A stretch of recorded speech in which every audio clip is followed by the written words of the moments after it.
Hey, Nathan. I hope everything's fixed. Yo, what's up, Nathan? How are you doing today, man? Not bad. Can you hear me? Yep, better. Yeah, we can hear you. What up, man? Didn't notice you came in. I came and left because I had technical issues. Yeah. Google. Look at the little one. You got to introduce the baby. So, All right, this is Eleanor. hey, Eleanor. Hey, what Hey, up? Eleanor, you're really cute. How you all doing? All having fun? Chilling, Nathan. He's I gonna should get have been in bed a long time ago, though. But these punks like Brian kept me up. It happens. What time you got there then? Oh, it's actually only 2 o'clock in the morning. I'm just being a sissy. Yeah, it's 5:02 here, so go to bed. Of course, I got up early, Brian. You stayed in bed. I haven't slept. Brian, you don't sleep. Yeah, I know. I'm an android.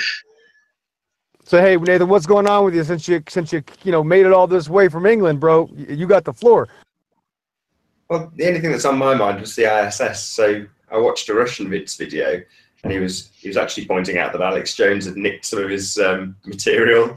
And in the clip, he had a guy with a Freemasonic hat on. He had this symbol at the top of it, and I was like, that looks a bit like the ISS. So I went and just started compiling a few screenshots of things like Mir and Skylab and the ISS, and they're all kind of a similar deal. But essentially, what they've been doing for a very long time is keeping something up there that justifies what that light in the sky is.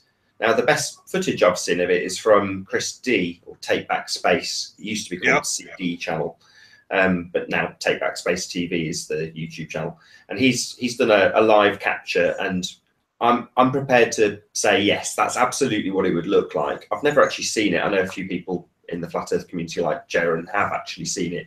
My brother-in-law's seen it and described it to me. I've never been fortunate enough to actually see it. I've seen plenty of footage of it, if that makes sense. And I just question, especially things like the Black Knight. We've got that bullshit as well. Are we just talking about something that's always been there? I mean, people have immediately come and said, well, it's got a very short duration of orbit, in quotes. But to me, that's meaningless. The sun and the moon are on a day orbit. The fact that something's on a 90-minute orbit means nothing. It doesn't mean that it's not like everything else in the sky, just on a clockwork. It's doing its thing, whether or not we track it. And if it was tracked for centuries, there's no reason to say that wouldn't just be hidden from us. Why not? And then they tell us the ISS. And it's kind of like a magic trick. We're all over here looking at the ISS internal workings and trying to point out how the trickery works, and it stops us from actually looking up in the sky. And the people who are looking in the sky distracts you. Yeah, Snack to the Future sent me Mr. B's video, who's definitely not a flat earther. Chris D, Take Back Space, would not claim to be a flat earther. So these are the people actually taking their telescopes and looking at it. I know there's other people looking at it in the flat earth community, but you know what I'm getting at. The people who are actually staring at it are getting really low view counts. No one's really interested. The videos that get tens of thousands of view counts are the ones looking at the stage fakery, the magic trick. It's the bullshit. It's just the distraction, isn't it? Look over here at this magic trick, and then what the actual light in the sky is used for by our opponents is to say, no, it is real. Look, there's the light in the sky.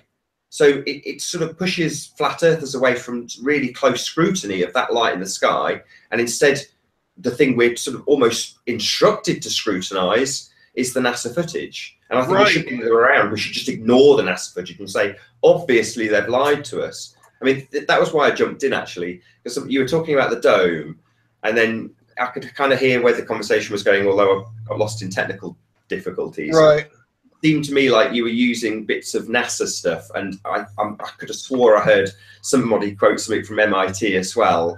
Did I hear the words glass ceiling? Did I just imagine that? Earlier, I think somebody had said that. I don't really recall that. Well, it's NASA and MIT. They're both banging this same drum, saying there's a hard. Well, this is MIT. They're saying there's a hard, fast layer, and they quotes themselves. It's like a glass ceiling. That's what they said. Well, yeah, I said molten looking glass. Yeah. Yeah. Okay. There's also chunks of stuff that fall in the desert. Libyan glass. Yeah. I mean, I don't know. I've not studied it myself. I've seen again a lot of videos, same as you guys probably. But in terms of forget the Libyan glass for a moment, The dome that they're suggesting is told to us by the same perpetrators of the lie that will hold up on that magic trick to do with the ISS. So we'll jump up and down and go, look, they're lying. And then we'll, in the same breath almost, or you guys, no offense, will say, yeah, but they also say that there's the Van Allen belt, the glass ceiling, whatever. In other words, it seems like some bits of NASA's information or MIT's information will be taken to confirm a dome, while simultaneously we'll say, look, they're liars. And for me, you can't do that. Would say, chuck it all out. They've proved themselves liars. Therefore, nothing they say can be used as truthful information because they're liars. Just like the exactly saying too. It's you have to when you came to flat Earth, you have to change everything. You can't take pieces of the old world and bring it to the flat plane. It doesn't work. So that's why I asked. A lot of people say it's a dome. A lot of people say it's infinite plane. Now, if it's infinite plane, how does it go that way? You know what I mean? Do they think that there's still a barrier? I don't know what people think. That's what I'm asking. This is another example of one of those gaffes, Nathan, that's going to be added to the guy that says, it's Photoshopped, it has to be. Or when Bill Nye says, we're inside of a closed system. This is just another gaffe they're going to put on top of it. And all these idiots are just going to have the same old excuses. They're going to tell you through their teeth, that's not what they meant. That's not what they meant. That's all they've ever said. And that's all they can ever say. And it's just amazing. Yeah. The dome. I don't know what the dome is. I don't claim. I believe, obviously, being a Bible believer, that's my standard. So I go, okay, it says rock. I don't know what there is up there. It says it said as the Bible specifically says it's like a molten looking glass, which is almost nothing that we know because either something turns the glass or it's molten. So this is something obviously not that we are used to. So I think that makes sense. It's probably beyond our understanding of our mechanics. But what about the ISIS station? When you see like the live feeds from the inside, what if they just had a building somewhere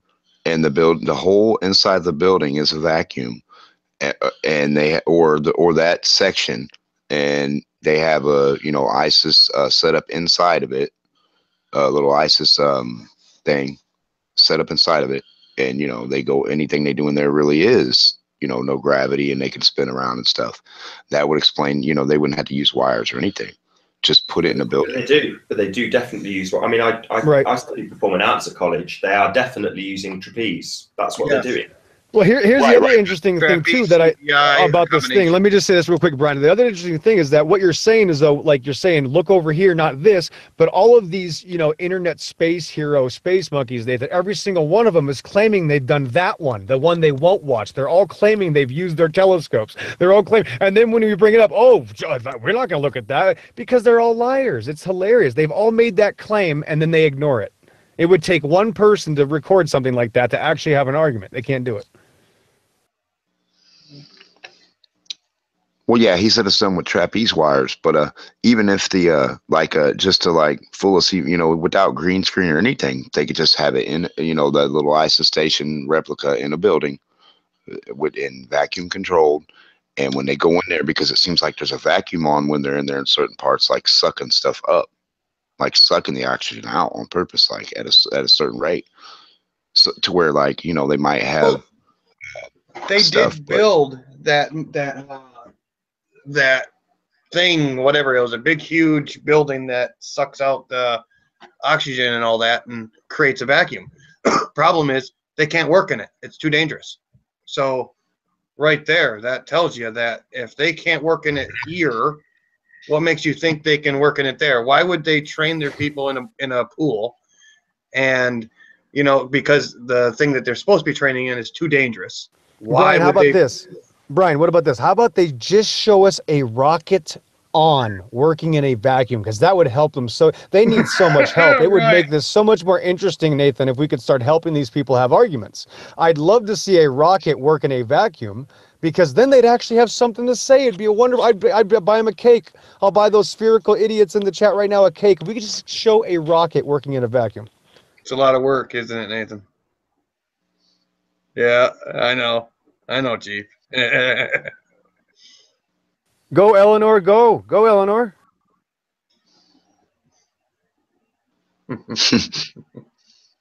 Not She's a adorable, space baby. man. Not She's a so space adorable. Baby.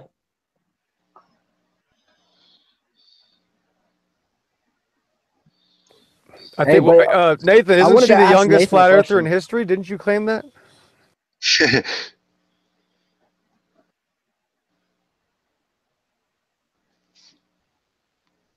Good night, Share I'll be Bear. right back. You guys talk amongst yourselves.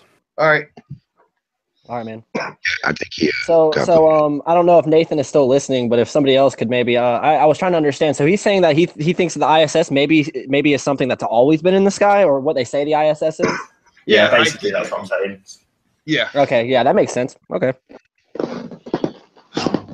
Something that's always been I there. couldn't help myself because I'm a liar, so I had to come back and interrupt. But I've seen that light in the sky out here. I've seen it twice in a year, and Is it West? I'm by Mexico. I'm just north of Mexico.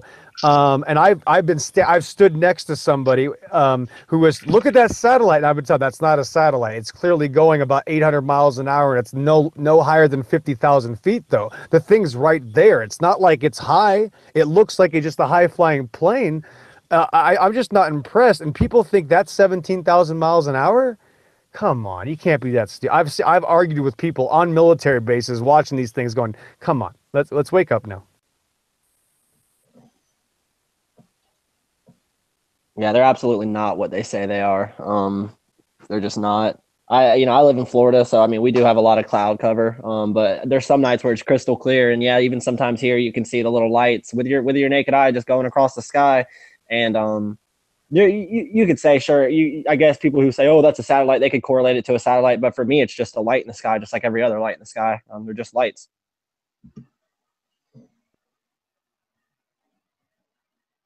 Yeah, it's something that's been going on for a while, like Nathan said, and they just use us saying that we have the ISS up there.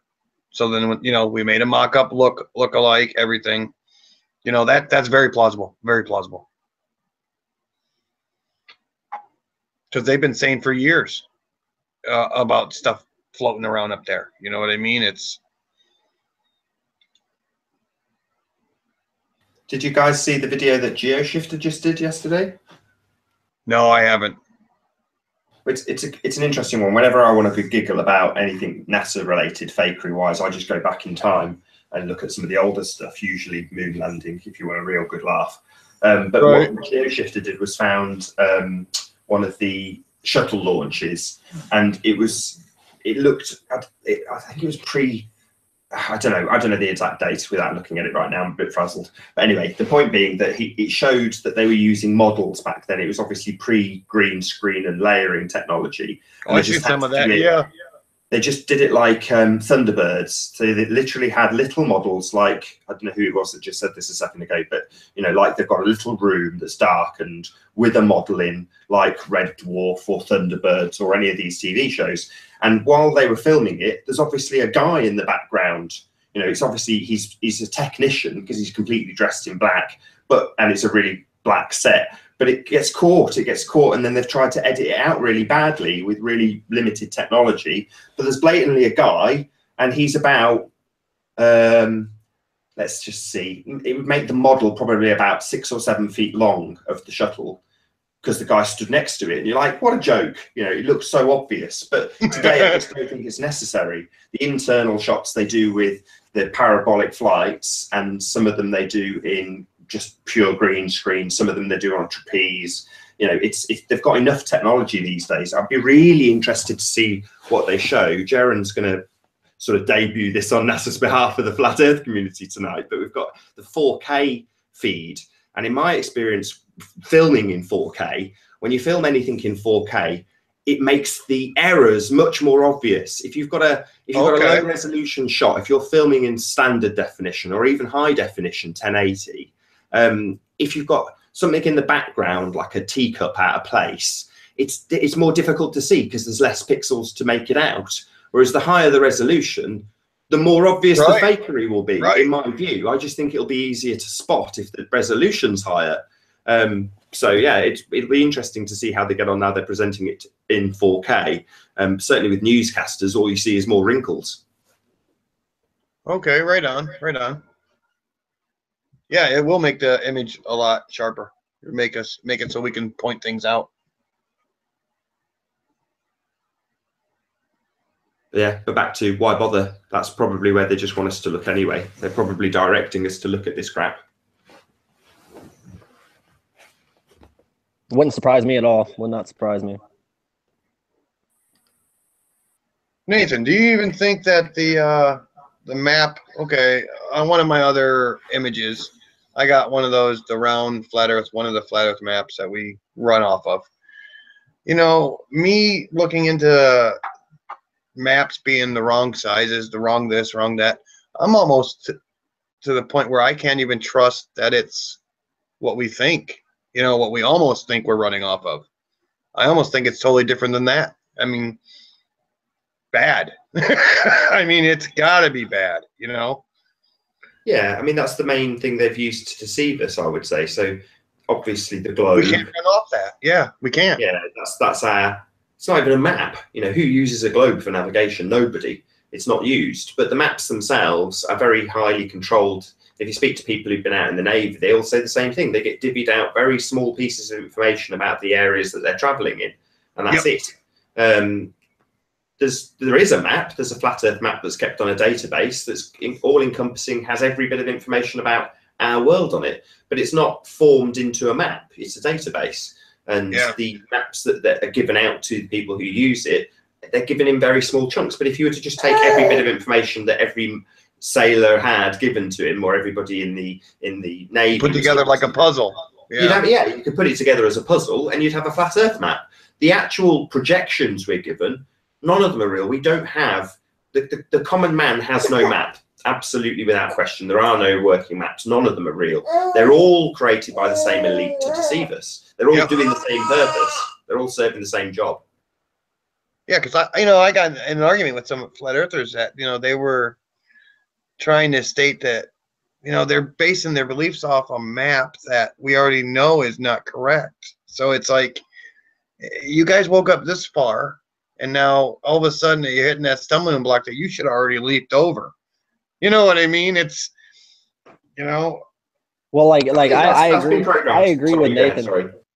I agree with Nathan. Nobody uses a globe to navigate. If anything, you use. I think that we don't have a map of our true world, like the continents, how far away they are from each other and stuff. I don't think we have that. I think we do have a flat map that says, hey, if I'm in Jacksonville, Florida, I can drive 300 miles, 400 miles to Atlanta and to Atlanta, Georgia, and that's the distance. It's going to tell me how to get there. It's going to show me the roads and stuff like that.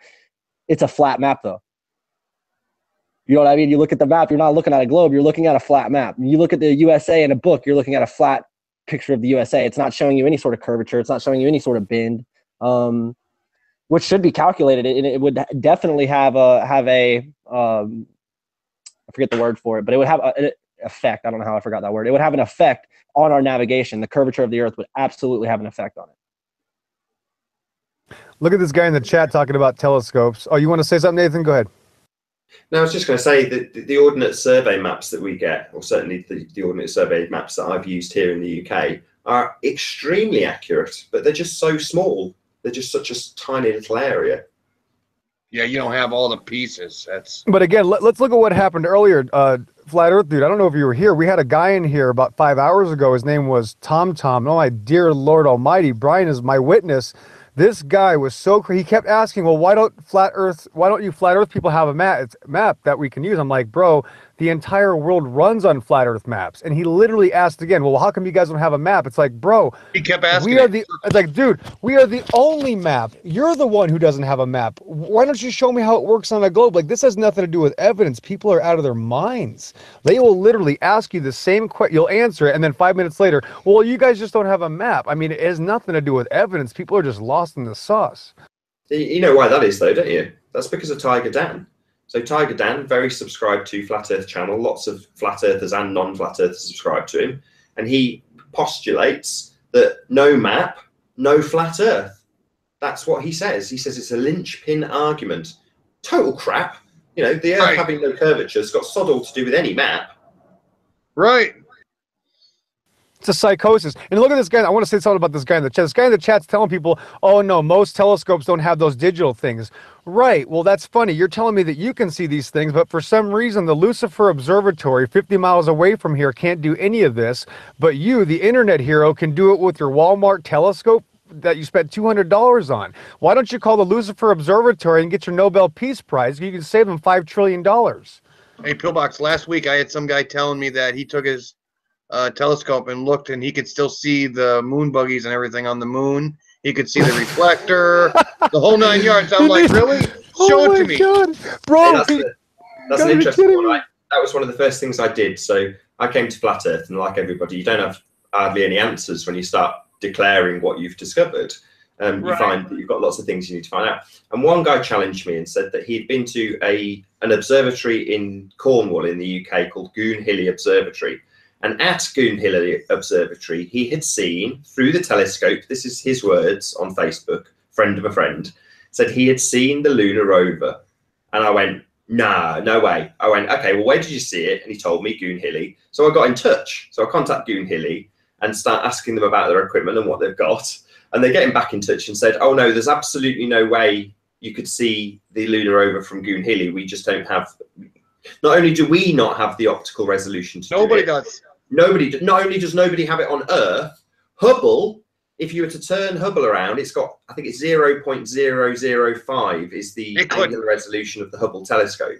And it's 0.0002 for the lunar rover. So even if you spun Hubble around and pointed it at the moon, you still couldn't see the lunar rover. It's just too small. Well, by their own standards, you're never going to see it from Earth. So it may as well not be there. In their own words, you can't see it. And if you can't see it, that's what I'm asking, Nathan. Is they claim the Lucifer telescope or the Lucifer Observatory? A lot of people want to get technicalities. Doesn't matter. We know what we're talking about. That observatory here in Arizona, that is obviously claiming to be the most powerful, though, right? Yes. And they can't use that to look at the moon. What is their excuse? You can't even point that at the sky. You can't even see a satellite. All these things they're claiming that are in the sky, you can't find them with Lucifer, Observatory. Do these people not realize, like, if you could see it, shouldn't this thing be able to see it 1,000 times better? See, that's the weird thing about the moon. No matter how many times you zoom in or whatever you try to do, you can't get a different picture out of what you're seeing. It is what it is. Literally, I don't like saying it that way, but you can't get fine-tuned. You can't. I'd like to use it, though. I'd like to go to Lucifer Observatory and just see what can I do with this piece of garbage? Can I look at anything? Me too. That's what I said to Goonhilly. I wanted to go down there and actually, see their equipment. I was hoping to go down there and see the lunar rover. And this is a couple of years ago. And I was thinking, if I can put all this flat Earth nonsense behind me, if I can go to that telescope, look through the lens and see the lunar rover, that's it. I'll give it all up today. But of course, they come back with double talk and bullshit. And talking of double talk and telescopes, I don't know if you guys will agree. Maybe it's not that broadcastable, but I'll use it anyway. So in Earth Discussions, I was in their chat room. They would not give me a link to come on and chat to them. But they were telling me about spectroscopy and explaining that that's how they know what the stars are. And I gave them this example or this analogy, and they were like, that's a terrible analogy. And I said that if you were to take your telescope and point it sideways at a person, so you look down the telescope and you can see a person 3 miles away through your scope, right? And that person's got a dress on, yeah? Would you, based on what you can see in your telescope, say that that person's a woman? Would you stake your life on it? And they were like, well, that's a rubbish example. I was like, well, you're saying based on what you can see and what you decide through the color spectrum of your spectroscopy experiments, you just decide what it is. You say it is X, Y, and Z. It's this distance, it's this size, it's comprised of this series of gases based on what you can see. Well, you wouldn't look down a telescope at somebody in a dress and say categorically that's a woman. The only way to find out if it's a woman is to go and have a proper look. And if you get there and find that the woman's got a dick, then you can probably assume that you're wrong, that it wasn't enough to just have a look.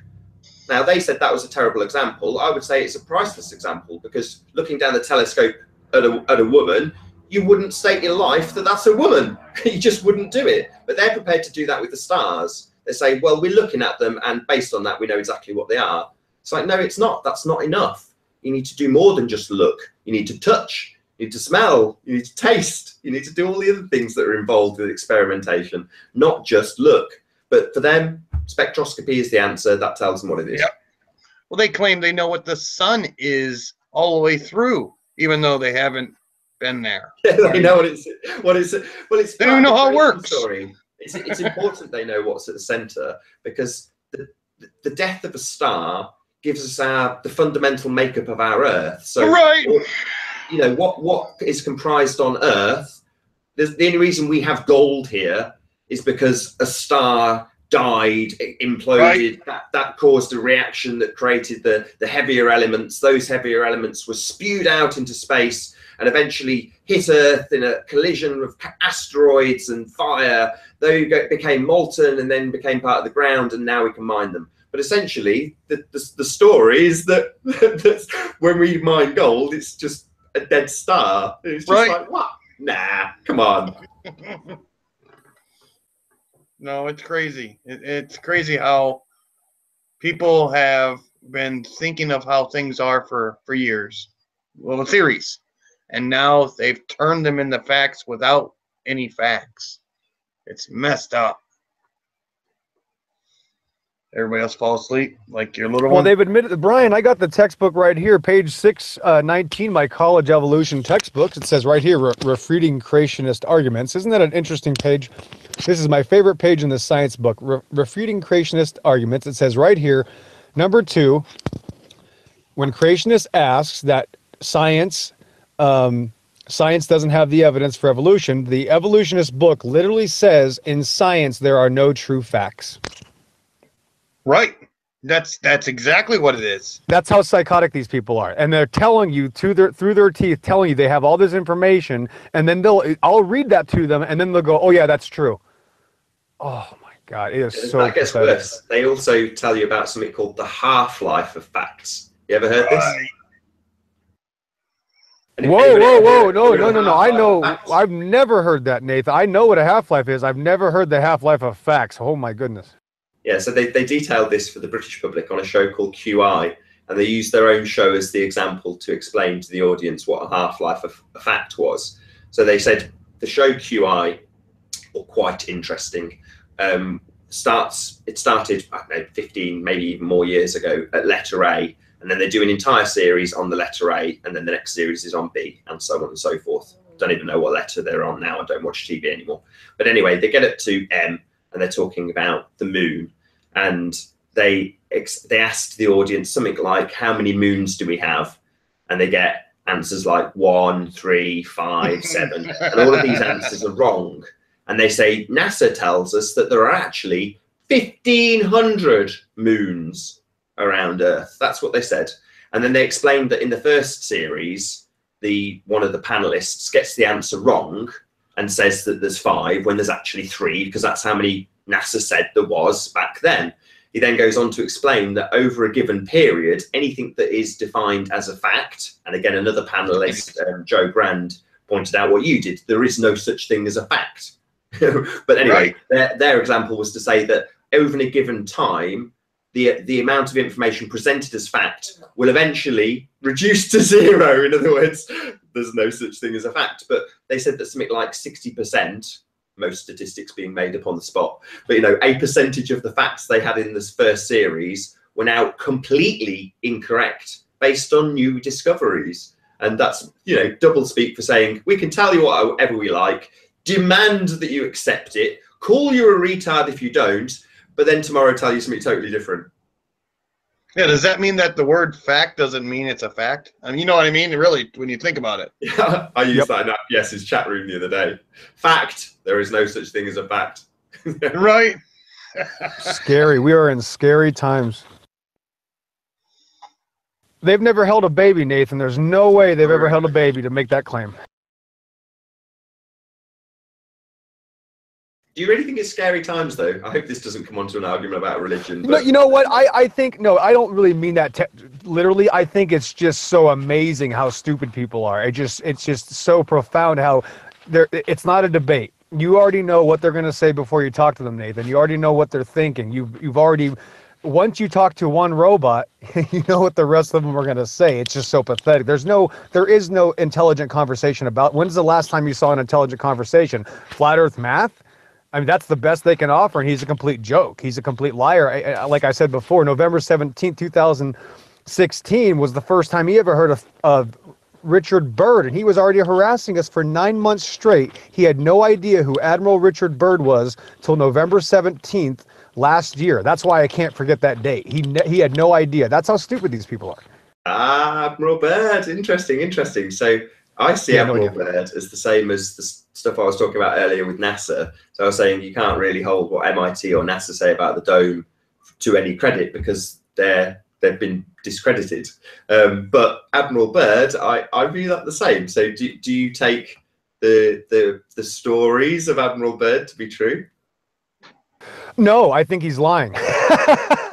I think he's lying. I think he's saying some truths, but you can clearly tell he's holding back. He slips up a couple times. The comment of obviously beyond the South Pole is extremely telling. And of course, when he says there's a landmass the size of the United States. Oh, no, it doesn't say land. He says there's an area beyond the South Pole as big as the United States that no one's ever seen. Never been seen by a human being. Well, Richard, aren't you a human being? So we have all kinds of issues with this guy. Who knows what he's on? He's clearly a Mason, but back then it was something is very different because there was a transitional period. After they killed him, obviously they never talked like that again. No, I think he he released some things little by little things, enough to make them a little worried. And from there on out, it was changed. And you're right, Nathan. I don't think we can take most of what they give us from what they say he did in consideration as 100% proof. I really don't think so now. When you think about it, you know what I'm saying? The video they make of him, Brian, the so-called, not the long silent visual documentary, but the narrated documentary is a complete movie. It's 100% fiction. The narrated, I got it. Narrated movie on Richard Byrd is a 100% fictional movie. There's not even any real footage in it. There's a guy, Barbie McGill and I chatted to, and really fascinating guy called Stephen. He's a good friend of Barbie's. She's known him for a very long time. I've only spoken to the guy once. But anyway, he was explaining that he reached a point in his journey where he had to accept that he didn't know anything, that lots of what he'd been told was wrong, not just wrong, he'd been lied to. So the way he described it was to say that he'd had a mental dump. In other words, just chucked everything out and said, right, I'll start assessing things again. And when he said that, I thought, there's a few things that I've been clinging on to that I've got no need, I've got no requirement for. I'll give you an example in a second. But you cling on to these old notions, Admiral Byrd, the dome, NASA. I'm going to say this, please don't let this go into an argument, but the Bible. In other words, there are plenty of things that we cling on to that we've been told this is true, this is correct, this is right. And you will weave in your new belief into your old. And the example I'll give you is this. So a lot of things with dinosaurs are presented as evidential with DNA as the backbone. And DNA was always something that didn't quite sit right with me. And after that Stephen guy said mental dump, I was like, I'm just going to chuck out DNA. I'll start looking at it again when I get time. But for the now, I just don't like DNA, and I'm not going to just accept out of hand that it's true. You must have seen enough shows where they send it off to the lab. No one's doing these experiments. It's always sent off to the lab. Yeah, when you start looking at the truth and how things are done, you literally, nowadays, we can't take DNA for granted that it's there. We can't take, space. We can't take, it's not a globe no more. So all these things they told us for years, we got to literally wipe it all out, start new. And Here's another thing too. When Mary Schweitzer found the quote unquote soft tissue or blood cells inside the femur bone of that animal about 15 years ago, every one of them said, though, you still couldn't even get DNA out of it. And then other people just started claiming they took DNA out of it, and it's similar to a chicken. It was absolutely 100% fabricated. None of the people that found the soft tissue ever said they could pull DNA out of it anyway. So then other pseudoscientist experts, like the ones we meet on the internet, who of course know better than the scientists making the claims, of course, fill in the blanks and say, oh yeah, they tested the DNA of Tyrannosaurus, and it's just like a chicken's, which is just absolutely nothing but 100% BS. That whole thing was a total joke because the two things are a contradiction in terms. Fossilized and soft tissue, those don't belong together. Doesn't work. Right.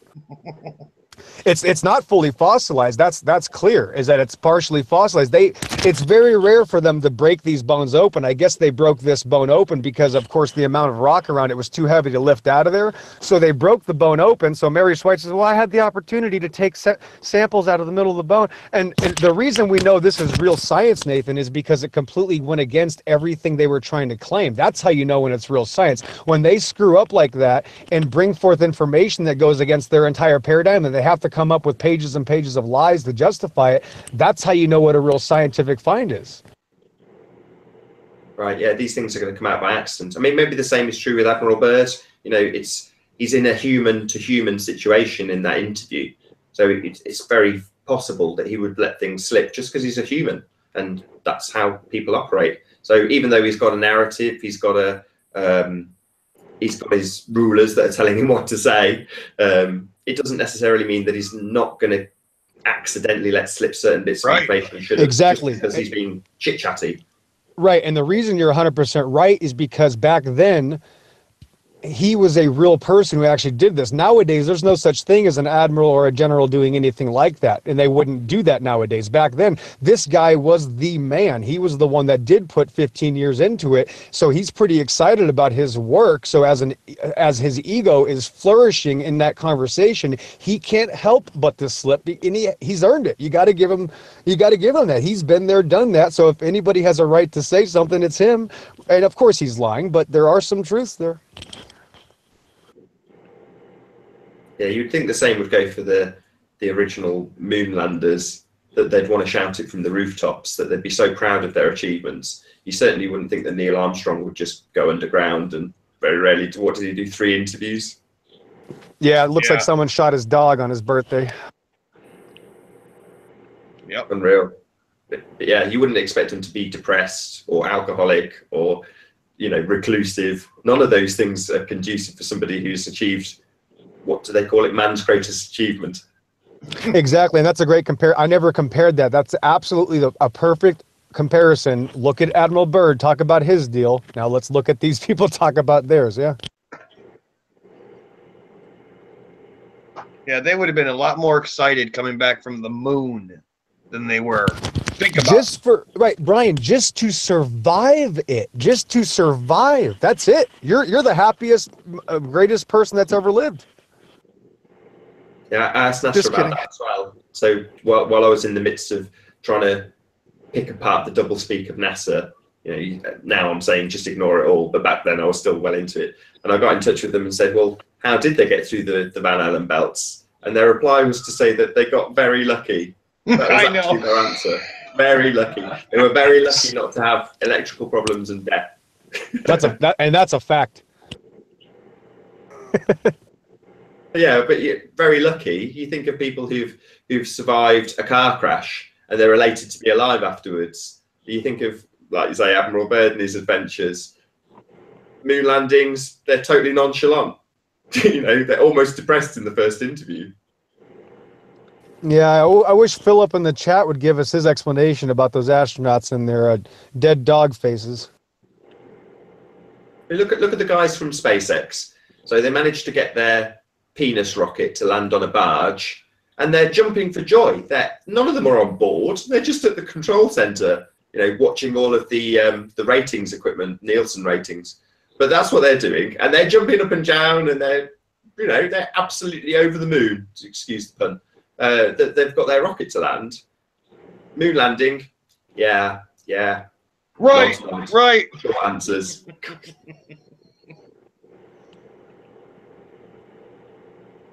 Yeah, it's crazy. You're right. Moon landing. Yay! We landed our rocket on this barge. Yeah! You know? What's up, Pillbox? You getting tired? Team America. And they didn't land those rockets. They did not land those rockets on that barge. That's all bullshit. That was reverse footage, by the way, when you look at it. Anyway, Yeah, so. definitely it's reversed. Absolutely. So you think they do actually launch a rocket of sorts then? At times, I think they do. I don't see why they wouldn't launch at least something. I mean, it would not surprise me if they didn't though. If it was all fake, it would not surprise me. I've been around the United States at certain launches, and I've seen them launch something. Now, back it up. They're far enough away. Could have been a hologram. Never know. But well, let me tell you this, Brian. The rockets are absolutely real. ICBMs are absolutely real. They don't have nuclear weapons on them. We know that. But these weapons, these short-ranged rocket systems are real. Here's the thing, though. They can only stay on for like 10, 15 minutes max. The most powerful rocket systems in the world, AM-54 Phoenix missile, as a 100-mile capable. They're literally the most inefficient, biggest pieces of garbage you could ever realize. So literally the most advanced rocket could stay on for 20 minutes. So how are we doing all the space travel? I'm sorry, it just doesn't work. Do you guys know a channel called We Are All Inventions? Yeah, I've seen that channel. We Are All Inventions does an explanation of why rockets wouldn't work in space. And I'll paraphrase what he explains. And he uses turbochargers as an explanation. So if you've got a working knowledge of turbochargers, great. If you don't, this should still make sense. So your turbocharger is basically it's an impeller, it's a fan that's blowing on your engine and is using the exhaust gases. But in order for the fan to actually turn, you first have to charge the pipe. So the pipe is like space. If you imagine the pipe is space, and you've got a certain amount of pipe, and if you've got a very small pipe, it won't take very long for that pipe to fill up with gas and then turn the propeller to blow back on the engine. Yeah, to spool the turbo, yeah. Spool the turbo. Now, if you make the pipe bigger, then it will take longer to fill up with gas and then turn the turbo. Yeah. So if you double the pipe size, it'll take twice as long for the turbo to fill with gas and then start to turn. If you make the turbo pipe 10 times bigger, yeah, it will take a very long time to fill it with gas and then turn the turbo. If you make the pipe infinitely big, like space, you will never reach the point where the gas will fill the vacuum of space to turn the turbo. Does that make sense? Exactly. You have to have compression. You have to have some sort of force that has to be contained. So yeah, it's got to be contained. Yep. It'll come out like toothpaste. It wouldn't work. You're trying to blast off in space. You have nothing to push against. It doesn't work. That's why I said, Brian, they got that giant vacuum chamber there. Let's just take a little rocket and put it in it and see what happens. It might do something. It's not going to change the shape of the Earth. I want them to have something. These people are going to commit suicide pretty soon if we don't give them some evidence, Brian. but why? I mean, that's a good point. I know we're debating about the NASA fakery, which is fine, and I get it, and it's a bit facetious to ask this question. But why? Do you actually believe that above the sky is a void of nothing with no gas? No. Oh, dear God Almighty, Nathan! No, absolutely not. I believe it's water up there. I'm just saying, I want them to be able to use what they tell us. I want them just to be able to turn a rocket on in a controlled vacuum, just so they have something to put their religion on. They literally have nothing. I would love to just see them have something. There you go. You got a rocket to work in a vacuum on Earth. Congratulations. I'd love to give them something. See, that's what we're doing. We're addressing issues that can't work from what they give us. The platform they give us to work on, it won't work when you add it all up, Yeah, that reminds me of something else I was in a discussion trying to explain. They just denied. So they were trying to ask me how the equinoxes work on a flat Earth. I was like, well, I don't know how how to explain how the equinoxes work on a flat Earth, because it's not something I've studied in depth to give a direct answer to that question on. I would say, However, I've done the sun tracking, and what we use the sun tracking, or what I use the sun tracking for, forget the most recent one, they've got different intentions, but my sun tracking, the purpose was to say, we, whilst tracking this item in the sky, have been told what that is, very specifically. What and where that item we call the sun is, we know based on what they tell us. Now, using that information and the fact that they say we're on a globe, we can see if the sun works. Does it actually tie up and correspond to how they say it works on a globe Earth? And what we discovered on 2 occasions on both of the 2 events, so we did 2 sun trackings, but on 2 occasions on those 24-hour events, there were times where the sun was in 2 positions where it was lighting the Earth, where it physically could not do so based on the sun being at a vast distance away from Earth. So in other words, things would be on the places that were in light and could see the sun were hidden from the sun based on the heliocentric model. So in other words, what we were saying, or what we were doing, was using their explanation for the sun and saying, based on what you tell us and the distance that you say it is, it physically doesn't work. There are places on Earth that are illuminated and can see the sun, while other places on Earth are illuminated and see the sun, and couldn't be if we were on a ball, because it would be away, pointing away from the sun. And it didn't physically work, and we could show it. We showed it live. You know, Robin Poe physically at one point held up a globe and said, this person here on the back of the globe can see the sun. This person on the front of the globe can see the sun. That's not possible on this model. And that's what we used it for. I mean, without knocking the current sun tracking, beyond that, I would say that we don't know what it is. So to use it for anything useful, we don't know what it is. No, but we do know what they say it is. Therefore, we can use the sun in a sun tracking experiment to say the Earth is not a globe. And I mean, people were so nonchalant when we did that sun tracking. When those sorts of events happened, people would be like, yeah, you know, they'd nod along, because we already know. Everybody doing the event already is, you know, we already know it's not a globe. But I had to sort of gen the audience up and go, wow, isn't that amazing? That conclusively proves beyond any doubt that we're not on a globe. That model is absolutely bunk. We've disproved it categorically using this sun tracking. And that was a wonderful thing. But to explain that to the people who are globe heads, they just go, you're wrong. But they've not even watched it. They're like, I don't hardly watch your stuff. Well, the sun tracking proof we're not on a globe. You're wrong. It's like, why? Go back and watch 24 hours of it. I can't be asked to go and find the time stamp to tell you exactly where that part was. But, you know, go and watch it. It's not exactly a huge amount of time out of your day. Being what you found, what you guys did you find that what you found would work on the flat Earth map? I know we agreed that we don't have a flat Earth map, but from what we do know of, or what they tell us, you know what I'm saying, does it work on what we describe how it works? No, that's from what people tell me. I haven't watched the modern sun tracking, the newer incarnation of what I devised originally. It couldn't work on either.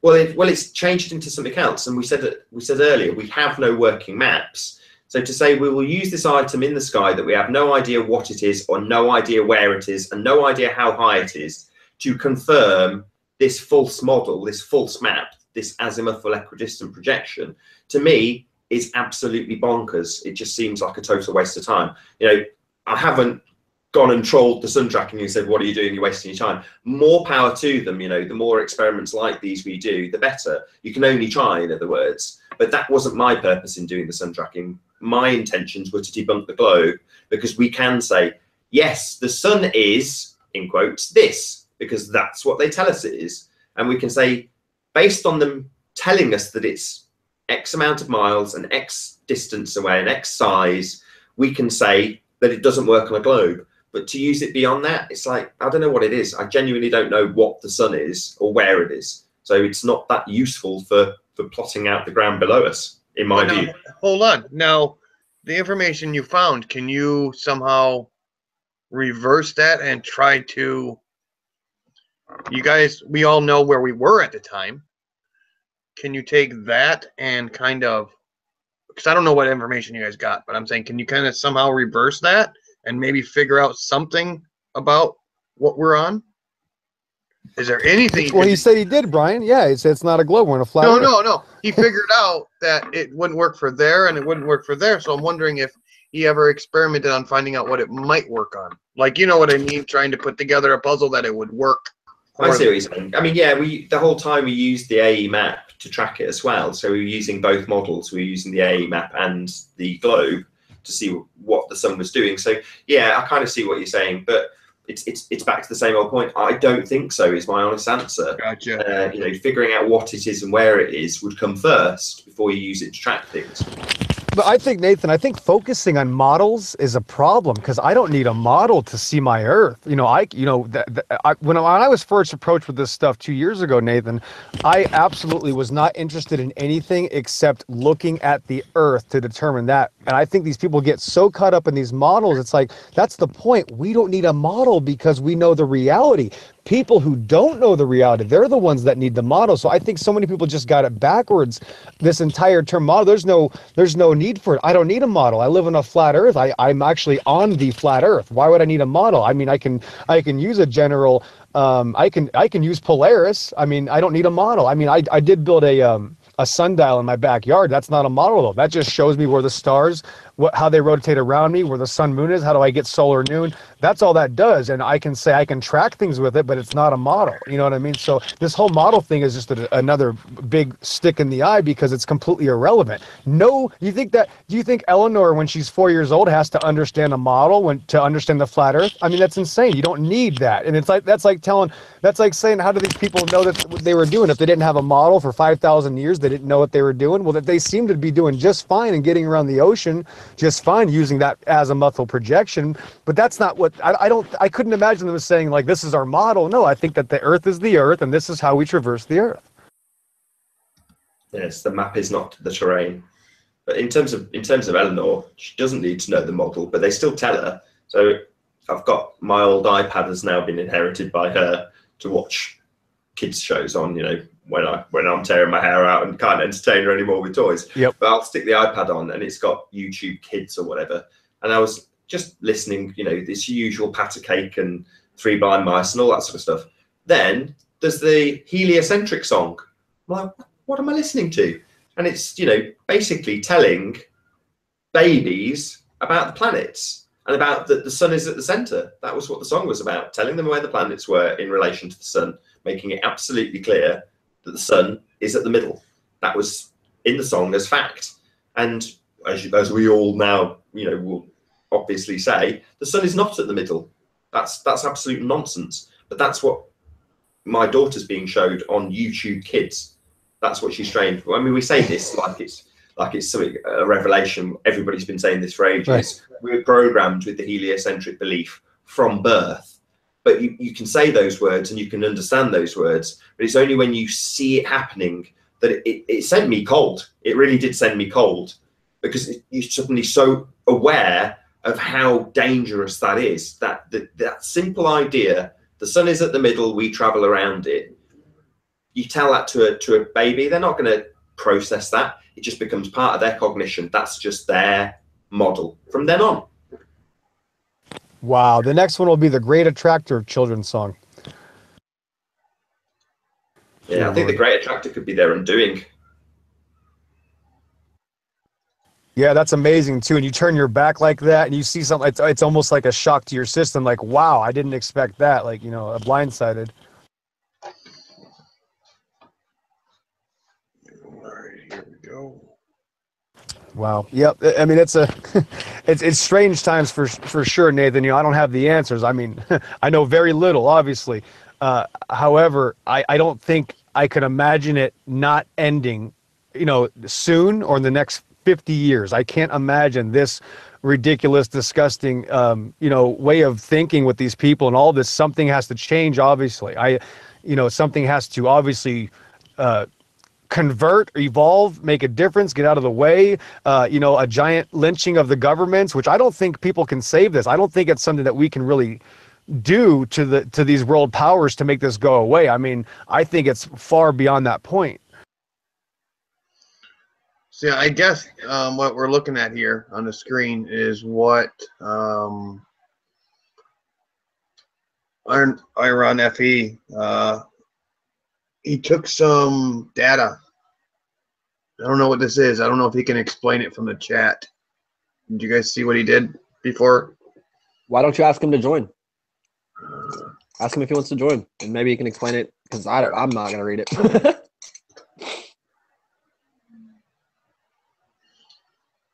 All right. I'll take a look at it and do it later on. Anyway, I'm getting ready to get off, Pillbox. Thanks for having me on tonight, guys. Yeah, I'm going to shoot too. I've got a sleeping baby that's about to fall off me. So thank you very much for having me on. I'm glad we didn't end up talking about religion. Oh, I hate religion, bro. I can't stand it. Have a good night, Nathan. I'll see you later. Oh, good morning. And Brian, have a good night. Thanks, everybody. It's been fun. This is probably going to end soon anyway. So yeah, I'm going to get off too. So I guess we can go ahead and close it off. That's all of us pretty much. So. Yep. Very good, everybody. Love you all. We'll see you again soon. I don't know who's going to stick around, but I think most of us are going to just hightail out of there. It's going to stay on. So if anybody comes in, they'll be by themselves or whatever. Alrighty, folks. Y'all have a great night. Take it easy, guys. Thank you.